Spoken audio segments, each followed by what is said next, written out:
bahwa kinerja industri perbankan syariah itu menunjukkan pertumbuhan yang cukup baik ya.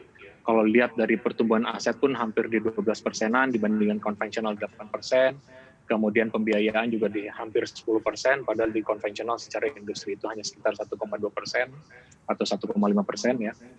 Yang menarik justru tadi dari laba kami tumbuh di hampir 1,3%, konvensional itu masih justru negatif growth di sekitar 19%-an. NPL juga tetap terjaga, kalau mungkin triggernya dari mana, kalau saya boleh langsung sampaikan bahwa trigger ini memang selain dari beberapa exposure industri yang terkena imbas paling besar dari COVID-19 seperti tourism, airlines, perhotelan dan sebagainya, exposure di industri perbankan syariah itu lebih kecil dibandingkan di industri perbankan konvensional. Kemudian jangan lupa juga Mbak Elin bahwa adanya konversi dari pembiayaan konvensional di Aceh menjadi syariah itu juga memicu pertumbuhan di industri perbankan syariah. Oke, Pak, selain faktor-faktor yang tadi sudah Anda sebutkan, apa saja lagi yang membuat akhirnya ini di perbankan syariah ini bisa tumbuh di atas konvensional ataupun juga industri? Ya, baik.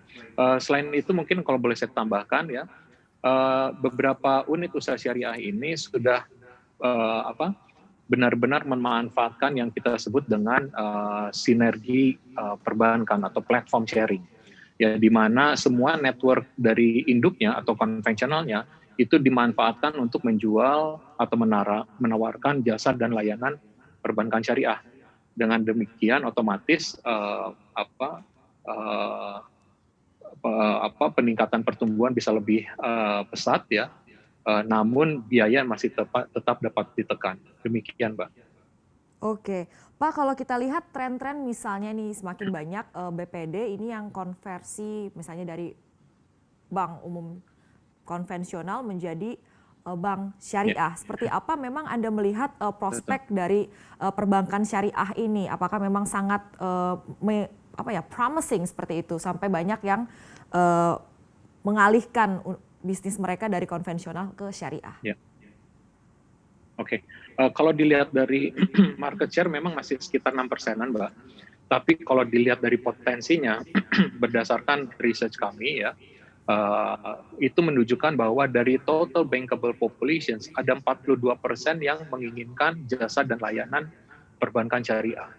Cuman mereka ada persyaratan khusus. Persyaratannya adalah jasa dan layanan tersebut harus paling tidak sama dengan jasa dan layanan yang ditawarkan oleh konvensional. Nah, ini yang saya sebut bahwa blue ocean opportunity atau low hanging fruit yang mungkin perbankan syariah harus bisa menggarap potensi dari segmen tersebut, Mbak. Jangan lupa install aplikasi CNBC Indonesia di App Store maupun di Play Store untuk mendapatkan informasi dan perkembangan terkini dari berita-berita ekonomi dan bisnis.